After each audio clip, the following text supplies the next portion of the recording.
But overall, I agree with Sean. He creates content on YouTube under Actual Justice Warrior if you want to check out his content. But what he says there is totally true. Welcome everyone. My name is Sean, and today we got to talk about this Majority Report segment that a lot of you have been telling me about. In fact, I first learned about it when I did an appearance on Sitch and Adam, because it's crazy from top to bottom, and even though I don't normally cover nor care what Majority Report says, this segment is so bad faith, so absurd in every possible way, that we have to go over it. But before we get into that, I just want to say thank you to everybody who signed up over on actualjusticewarrior.com/join. Give me the money. Give me the money, okay? And remind you that on Saturday, April 27th in Austin, Texas, I will be at Minds Fest. Link to tickets, top of the description, promo code AJW for 20% off. Calling from an 818 area code. Who's this? Where are you calling from? It's Dave from Jamaica. Hey, crew. How you guys doing? Dave, so good to hear from you. How you doing? I'm not bad. So right into the topic. I wanted to talk about crime because I know a few weeks back, you know, people are trotting out the old 90s arguments how to deal with crime at home. And, you know, very frustrating from certain folks. So right off the bat, they opened this video with a caller, and the caller is speaking with a Jamaican accent, but I have to be honest, after listening to the entirety of this person's call, I think that maybe, just maybe, this guy might be a troll. Maybe, just maybe, this guy might be an AJW fan because he talks about Jamaica, crime in Jamaica, something that we've covered recently, and explains how Jamaica's improving economically and therefore their crime is going down because everybody knows crime caused by poverty. Somebody arrests poverty. What is poverty wearing? Apparently it has fled this nation to the nation of Jamaica. Please let us get Interpol on poverty. The thing I want to say is, though, I tend to, since I've dealt with these type of arguments for a long time, especially in Jamaica, which we still have crime issues, but less so now because there's more economic development. So I wonder why. Now look, maybe, just maybe, this guy is completely uninformed, completely unintelligent. I mean, after all, he is watching the Majority Report as somebody who's saying that they're in Jamaica, because citing the so-called crime decline in Jamaica, how it's gone down due to economic go up, is probably the dumbest thing that you could possibly do. As we talked about on this channel, Jamaica, aside from one small nation with a sub 50,000 population, has the highest homicide rate in the world circa 2023. So what he's saying is that the economy is improving in Jamaica, therefore crime go down, when Jamaica's number one in the world in terms of homicide rate. That would be high up. That would be up top. That's what's going on in Jamaica. Now, I don't normally trust indexes of violent crime from other countries because sometimes they have different inputs and I don't like to compare apples to oranges, but just in case you were curious, they do rank number 10, so in the top 10 in terms of the violent crime index, but homicides are pretty straightforward, they're easily measured, and they're number one in homicides. So already from the jump, they're talking about how, crime caused by poverty, Jamaica economy improving, and therefore crime go down. But what we find out is, in fact, that is not the case. They appear to be uncorrelated, which makes sense because that's the same thing we find not just in the United States of America, but the world over. In fact, the overwhelming majority of evidence shows us that crime drives poverty, not the other way around, and secure property rights, basic rule of law, is what is going to help you get out of poverty. Yeah, basically, you know, the problem is like people, this isn't a conversation about like an abstract policy or something. Like this is something that people actually experience in their everyday lives directly. Not like, this policy does that and that affects this. This is a direct effect on people. Like if you're walking down the street and, you know, something happens to you, you get attacked, you get mugged, whatever, you directly experience that. So if someone's telling you that, the city's been, whatever city has been safer than ever, you're dealing with people who are like, well, I just had this happen to me. So how can you say that? Because that's basically how people experience these things, or how they view it through that lens. Like, when we say the city's safe, that doesn't mean there is no crime. That just means statistically, it's you're less likely for something to it's less likely for something to happen to you. It was worse, unfortunately, for those people who it does happen to. They are that small percentage in that statistic.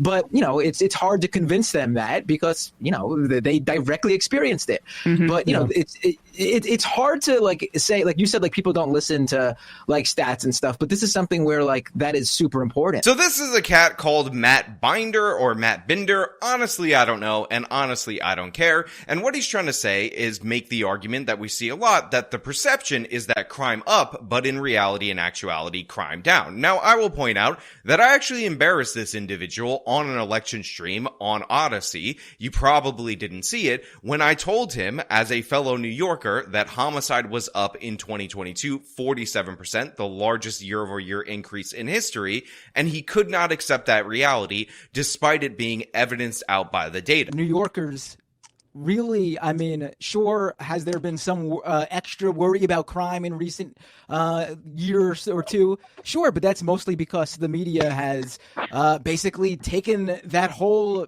narrative that New York is some bastion of crime, when the data shows that New York City is still, I believe, the safest big city in the entire country.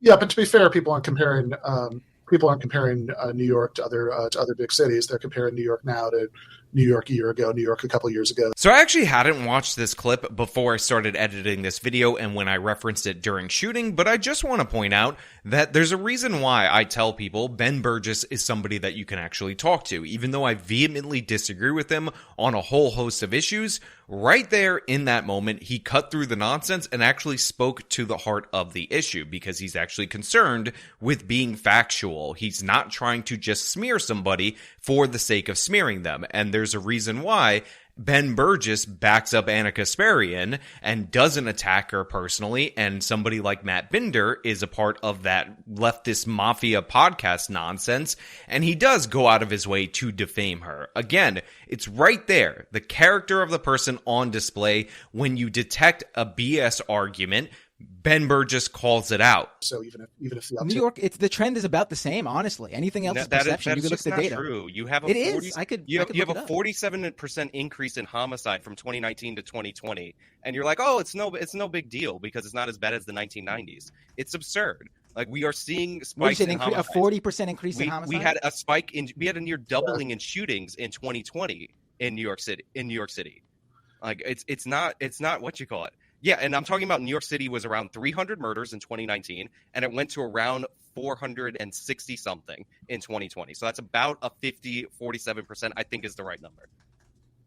Like, that's a huge jump. It's one of the biggest jumps in the history of New York City. And as somebody who also lives in New York City, I can tell you people are concerned about crime. So for this clown, of all people, to say, oh, this is something that people experience, this is something that people feel, to not understand that the data reflects this, and to be trying to argue that other people don't get it, is absurd in every possible way. Again, crime is up in New York City compared to 2019 levels. We are seeing drops from the Black Lives Matter riot peaks, and those drops are significant in homicide. That is a good thing, but unfortunately for Matt Binder, unfortunately for Emma Vigeland, unfortunately for this other guy that I didn't bother to learn his name, I'm old enough to remember back in 2019. I'm old enough to understand the problems that we face then versus now. And yes, the decay of New York City is noticeable, and it's in the numbers. Give me an example of that, though. You're talking about you see homeless people in the streets? Yes, there's tons of homeless people all over New York City. I mean, who do you yeah, because we have failed here to take care of them correctly, honestly, to actually provide services for the homeless. Was Michael Bloomberg providing more services for the homeless? I don't know. Perhaps people had a hard time during the pandemic and lost their jobs and never recovered. I don't know.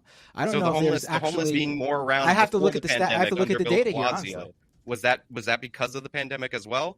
Or is that due to the fact that they don't enforce the laws and the quality of life stuff that they used to enforce against you can't enforce people out of homelessness. You have to actually deal with the homeless problem.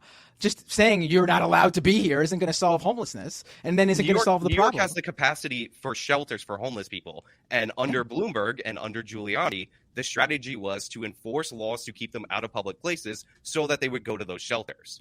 So when you don't enforce that, they end up on the streets, and you see the negative signs of that. So technically this is a side ancillary issue, but I did think it was funny that Binder was going to go with the explanation that homeless services had been cut because according to the left, every problem is due to funding being cut, but he didn't have an answer for, you're saying Bloomberg spent more on homeless services than Bill de Blasio? In fact, a lot of these people, including Emma Vigeland against me on the Culture War podcast and Sam Seder when I was a guest on his show, tried to tell me that the preliminary New York City numbers were down, therefore it's all good in the hood, and I tried to explain to them repeatedly that those were the preliminary numbers, and we have to wait for the revised numbers, and guess what? The revised numbers recently came out from the NYPD. They were dropped in April of 2024, that is this month, of what went down in 2023, and it turns out that 0.3% decrease in crime that these guys were hanging their hats on didn't actually exist when they did the revised numbers, because these statistics take a while, and I know that, they're in denial of that, and they don't care about that. Crime is actually up in the 7 major categories. Now, it's down in specific categories, and the increase is largely in the assault category, but assault is serious. This is something we should be concerned about, and the fact of the matter is that pushes this 7 category average over the top, meaning crime up 2023, not down. Up, not down. And by the way, still elevated from 2019 levels. Like, no one considers this until a crime happens to them. Like, no one walks through their everyday where crime doesn't happen to them and say, oh, everything's so safe, crime isn't happening to me.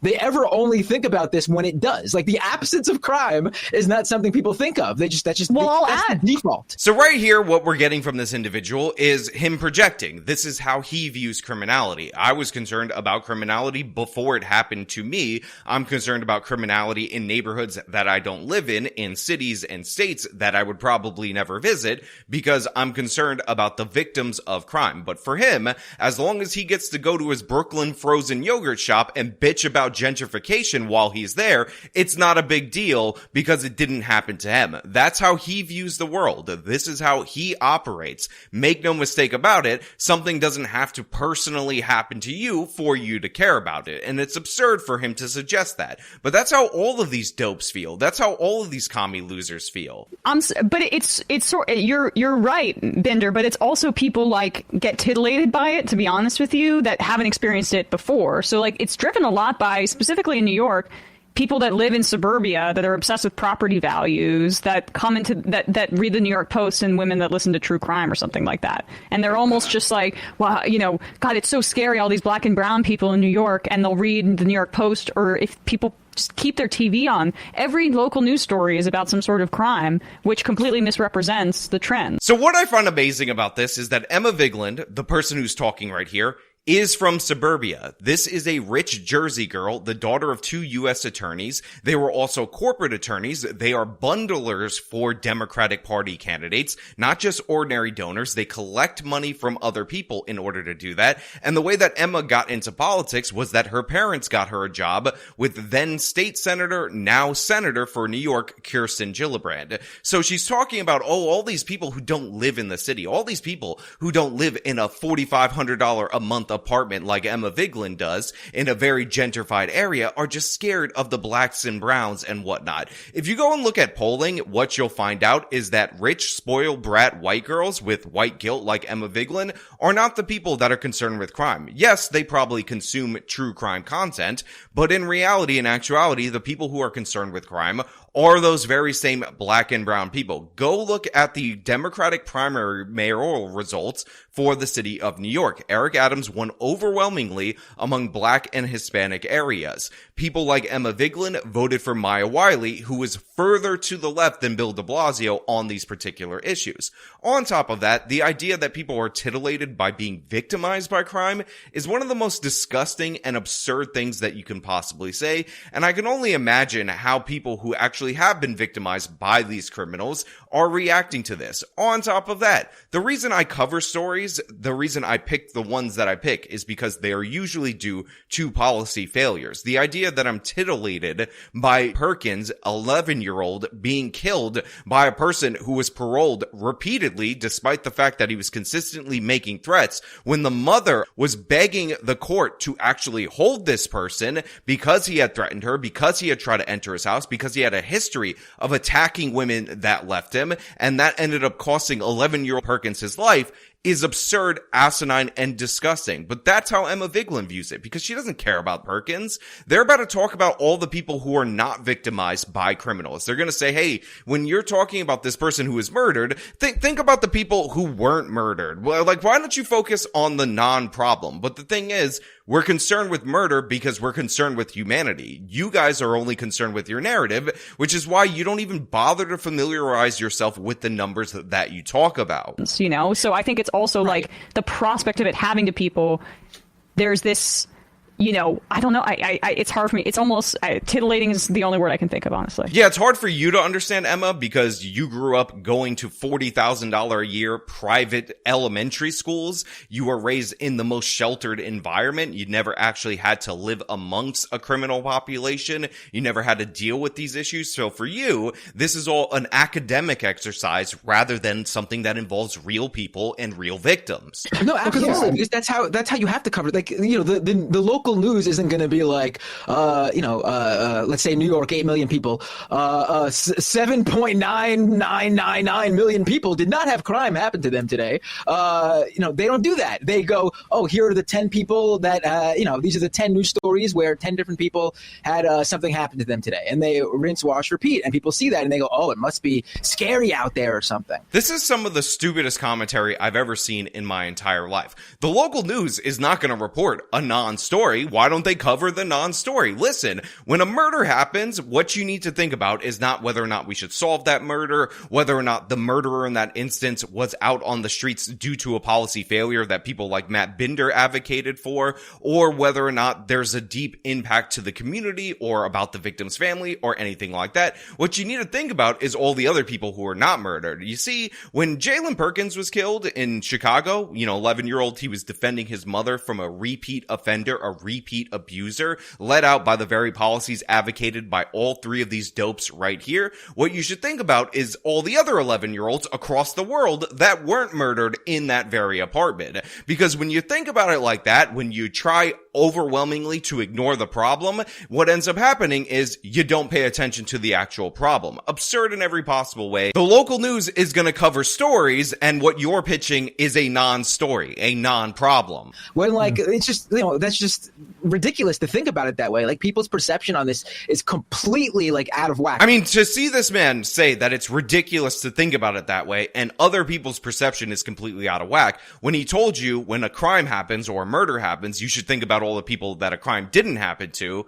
It just, the comedy writes itself. What is this guy's point? The fact that you were able to go to work, walk down the street, go to a restaurant, go pick up your kids from school, whatever, and something not happen to you 9.9 times out of 10 is the fact that things are safe. So again, one of the most dangerous places in the world in recent history was El Salvador in about 2015-ish, and they actually topped over 100 murders per 100,000 population. Now, even at that peak, that was just 0.1% of the population that was murdered in that given year. So does that mean, because it doesn't pass his 9.9 threshold, that El Salvador was safe when it was the most dangerous place on planet Earth? Does that make sense to anybody out there in the audience? No, of course not. Obviously, there are issues. Obviously, the criminal population is a small portion of the population, and the victim population in any given year is going to be a small portion of the population. But we understand scale. We understand how this can fluctuate. We understand how we measure crime rates. We understand that violent crime can go up and go down without affecting in a given year more than 2% of the population. But the idea that we shouldn't care about that population because it's not everyone, it's not 50% of the population being killed, is asinine. And if you were to try to make that argument in any other context, you would laugh him off the stage, laugh him out of the room, and he deserves to be laughed off of this show in the same way. But unfortunately, we have other dopes that are interested in crime denial right here, present. They're going to go meet up about this again in their frozen yogurt shop, talking about how their $14 granola is a bit stale, but it is organic and it came from a farmer's market, and bitch about gentrification and how all of these people, all of these oppressors are so concerned with the criminality in those riffraff garbage neighborhoods that neither one of these individuals would actually go in. And if they did go in there, they wouldn't do it after about 4:30 in the afternoon because that's a little too sketchy for them. I was just just going to say real quick, prison populations, like, you have to look at this stuff systemically. And the thing is, like, even into the individual lens of, like, this person says that points to, like, society needing to control people more is just not going to satisfy even victims of crime. Ultimately, you need to look at how these things, like, what leads to rising levels of desperation, that sort of thing. But also, you can't look at something like prison without looking at the fact that that means federal money for the to imprison people. That's an industry, and also that means, you know, that counts to the census that the county that prison population is in. So you take people out of certain communities and put them into, like, less urban ones and count that towards, like, this is all systemic stuff. You just have to look at it that way. Right here we have the guy off camera who usually adds nothing but idiocy to this show, fulfilling his role as intended. So he comes in and he says, listen, you have to realize systemic, prison, root cause, and also I'm going to bring up prison gentrification. Now, let's talk about this idea of prison gentrification. So the idea is that in certain states, certain municipalities, the prison is upstate in New York. That's where our prisons are, or in an area further away from the general population. And in terms of census, in terms of congressional representation, that can add up to a misallocation of power. Now, we're going to ignore the fact that 11 states actually banned so-called prison gerrymandering, because that's something that these people have complained about. And among them, I believe, are the state of California, which is the largest state with the largest prison population. But even with the total of incarcerated people, we're talking about at peak 2 million people. A congressional district is 700,000 people. So this guy is trying to tell you that his number one concern is the fact that there are on the margins potentially an increase in political power in terms of the federal government, in terms of the House of Representatives, and that's what you should be focusing on rather than murders in your community. That's what you should be focusing on, let's say if you're in Memphis, rather than a greater homicide rate than Jamaica that we talked about earlier. That's what you should be harping on. This is who these people are. Never forget about it. We're talking about victims. We're talking about real people's lives. And Emma thinks it's titillating. It's stimulating for you. This guy thinks, oh, well, you gotta focus on the people who don't commit crimes, who weren't victimized by crimes. And this dope is talking about marginal representation in the federal government as the number one issue, because all these people are concerned with is their own power. This is a massive projection fest on behalf of them, a massive exercise in crime denial, and it's embarrassing to see. That the county that prison population is in. So you take people out of certain communities and put them into, like, less urban ones and count that towards, like, this is all systemic stuff. You just have to look at it that way. This is all systemic stuff. You just have to look at it that way. Now, he also brought up, what increases desperation? And I'm going to address that a little bit later because, again, they go with this root cause fallacy in terms of criminality, but I want them to double down on it a little bit more. Yeah, I mean, just to, echo what Matt and Emma was saying, I think at local television level, you just see murder, like kill, which I know probably sounds like a good song, but it's not. It's just this, it's just the 8 o'clock news in New York City. At the, more national news level, you might see statistics like Dave was hinting at about like falling crime, overarching, like longitudinal studies about stuff. But I feel like even on national news, you don't really see that contextualized. You might see that crime has fallen since the 80s or since the 90s or since, some arbitrary date and time. And they might gesture to like changing social economic conditions in the country. So this gentleman on the left of the screen hadn't really chimed in, and I wanted to give him a chance. I wanted to give him a fair hearing to be the voice of reason. And guess what he brought up? Crime isn't as bad as the 1990s. Guys, I don't know if you guys are aware of this. I don't know if you guys heard this. Crime is not as bad as the 1990s. Crime is not as bad as the worst period of time in American history, so there's no problem. Nothing to worry about. Ignore the post-Black Lives Matter riots, homicide spike in this nation. 30% year over year, the greatest in the history of the country. Ignore the fact that we're still not down below those levels. We have not reverted back to 2019 levels because it's not as bad as it's ever been. I mean, we're not in New York City specifically experiencing 2,000 murders a year, so ignore the fact that we jumped from under or around 300 murders a year to well over 400, approaching 500, and now we're still in and around 400 per year. Just don't pay attention to that. Ignore the places, by the way, in the country where crime actually is worse than the 1990s, because those places do in fact exist, because it's not that bad. It's just 1990s, bro. To like changing social economic conditions in the country, but very rarely are they going to have someone who is just a criminologist or a sociologist come on and explain specifically what has caused the crime rate to fall, because generally speaking, America has a very conservative view on crime, and that crime is caused by intellectual and moral failings of criminals and not the material conditions that we subject large portions of this country to. So I just want to point out right here that this guy's arguing out of both sides of his mouth. So right here, he's saying, oh, they don't talk about the social and economic changes that occurred in the United States of America, when I've argued with these people repeatedly, and what they are usually saying about this same very period of time is that the social and economic conditions actually got significantly worse. Remember, the crime wave actually started in and around post-civil rights movement during Lyndon Baines Johnson's Great Society, when welfare programs were going absolutely crazy, and it continued to the 1990s. Now, in the 1990s, when Clinton came in, somebody who they would label a neoliberal, income inequality expanded dramatically. I mean, they put out those charts, of course they're out of context, about wages versus productivity, and all of these different things, according to them, should lead to a crime increase. But guess what? It didn't. It led to the greatest crime decline, the most consecutive years of crime declining in the history of the country. So their whole hypothesis is shut down completely by this stupid ass theory that he's putting forward right now. And when they're talking about other issues in terms of economics, you will hear them condemn this very same period for the degrading of social and economic conditions, the degrading of unions, and all that other nonsense. Which make them desperate, which give rise to criminality in various parts of traditionally deprived communities. And so, bringing people on to explain how crime actually works might be more compelling, but it doesn't fit that sort of larger narrative that crime is an individual moral intellectual failure. Yeah, that's not how crime actually works. Again, you're completely refuted by your other talking points when it comes to economics.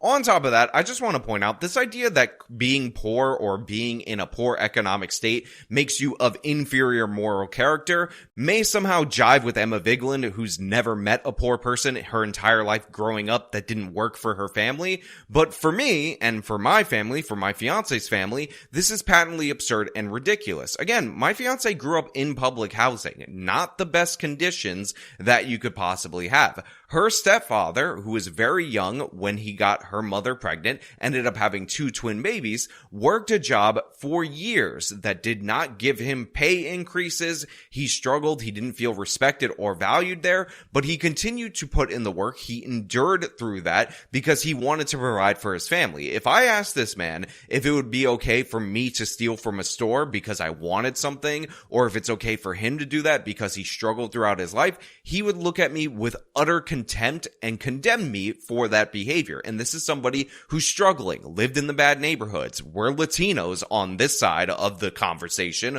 Over there on the woke side, we got white guilted Emma Vigeland leading the helm of this particular topic. This is something that is completely unacceptable behavior. We know it's unacceptable behavior. And just like my family that grew up in the projects on my mother's side, they condemn this totally. But these people seem to think that if you're in these conditions, you somehow become less moral of a person. You somehow don't understand that stealing is wrong. And that's ridiculous in every possible way.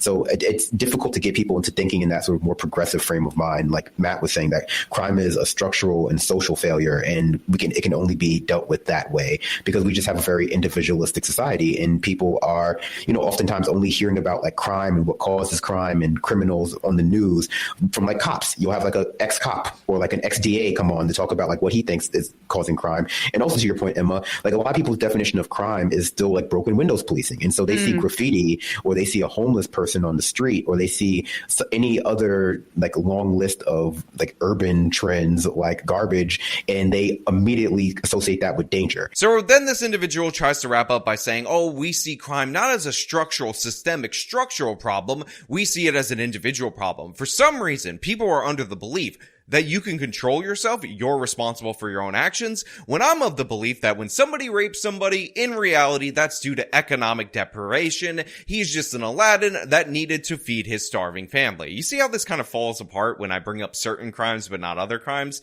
You get the point. But what I also want to say is that this guy goes after broken windows policing. He says, oh, people think graffiti is a crime. Graffiti is a crime. You're not supposed to vandalize other people's property. And then he says homeless people, and then he says trash. Now, I'm going to try to be charitable to him because he's an utter buffoon, doesn't know what he's talking about, and say that he's trying to comment on disorder and how that impacts people. And essentially this argument is that your environment impacts your behavior, which again, in multiple different contexts, a left-wing person would totally agree with. But essentially, if something looks abandoned, like nobody cares about it, then that will attract criminality. That's the premise of broken windows policing. And yeah, that's 100% true. I mean, one of the examples that I like to give is that if you go to a park and you just dump a pile of trash in one specific section of the park and nobody cleans it up and you come back 2 weeks later, that trash pile will be bigger because what you've actually done is normalize the idea that that's where the trash goes there. There's a bunch of different psychological experiments about this particular phenomenon, and for them to deny it because broken windows, they were told, is scary, and that's not good because we don't like broken windows because God forbid we do anything that works, is absurd. It's an illogical position for them to hold. Once you realize that the premise of broken windows is environment can impact behavior, arguing against it makes you look as dumb as everybody on this Majority Report panel, including the guy behind the camera. You know, I think that specifically the issue of homelessness, I think that is a huge driver of this this fear-mongering over crime that we're seeing right now. Mm-hmm. Because without a doubt, crime is down. But also, homelessness has gone up over the past few years. There is a distinct rise in homelessness. Now, being homeless is not a crime. And people who are homeless are no more likely to commit crime than anyone else. In fact, they're more likely to be the victim of violent crimes than be the ones to commit violent crimes. So then Binder puts forward this idea, and we've heard different variants of this statistic, that homeless people are more likely to be victimized by criminals than actually be the perpetrators in those particular situations. And while this could be true, I would point out that that's because they're being victimized by the criminal homeless population that people like him do not want to address. In fact, one of the things that we've learned is that homeless people are significantly more dangerous than the general population. In fact, as far back as the 1990s, we knew that homeless people with mental illnesses are 35 to 40 times more likely to be a violent perpetrator than a person who actually lives in a place with the mental illness. Now, people like Matt Binder like to do the same trick that he's been doing throughout the whole course of this conversation and broaden the denominator with mentally ill people that are not homeless, even though obviously the homeless ones are more likely to have severe mental conditions, and this is why I'm in favor of removing them from the streets and forcing them into psychiatric care when they can't take care of themselves, when their conditions are obvious. But he doesn't talk about that. He doesn't bring it up. He just says, oh, we need to give them free apartments because that's going to solve all their problems. And people who are homeless are no more likely to commit crime than anyone else. Now, I do want to point out, even though I just gave you the comparison of mentally ill homeless versus non-mentally ill homeless, if you look right below the highlighted portion on the screen, what you will see is that the San Diego Attorney General's office actually found that homeless people are 514 times more likely to commit a crime than a member of the general population. So when he says no more evidence that they're likely to commit a crime versus the average citizen, it's 514 times more likely. And by the way, 98% of the cases, repeat offender. Also, this reference page that I'm citing will be linked in the description, and you can go and click through all the different various studies in various parts of the country that show the same thing with the homeless population. Now, I do want to add that I think part of the cause of this is the fact that the homeless population is so disproportionately mentally ill. In fact, that is part of the reason that's driving them onto the street in the first place. And again, you can be sympathetic to that. You could acknowledge that that's a reality and, like me, advocate for them to be put into psychiatric care against their will, by the way, because most of them would refuse it, while also acknowledging that they're dangerous. Again, you can have a mental illness, but a mature person understands that while that's horrible for you and you should get help in that, you can also be a danger. These people are incapable of holding both of those thoughts in their head at the same time. Sympathetic for the ill, understand the potential danger. Try it. Just try holding those thoughts in your head at the same time. In the same way that the organized retail theft headlines were pushed by real estate or by by what do you call it? Retail organizations, and the National Retail Federation, I believe it's called. And then you find out that, those numbers were completely fugazi, and they made them up to cover up the fact that they opened like a Target store in an area that didn't have enough business. And so then they blamed it on shoplifting.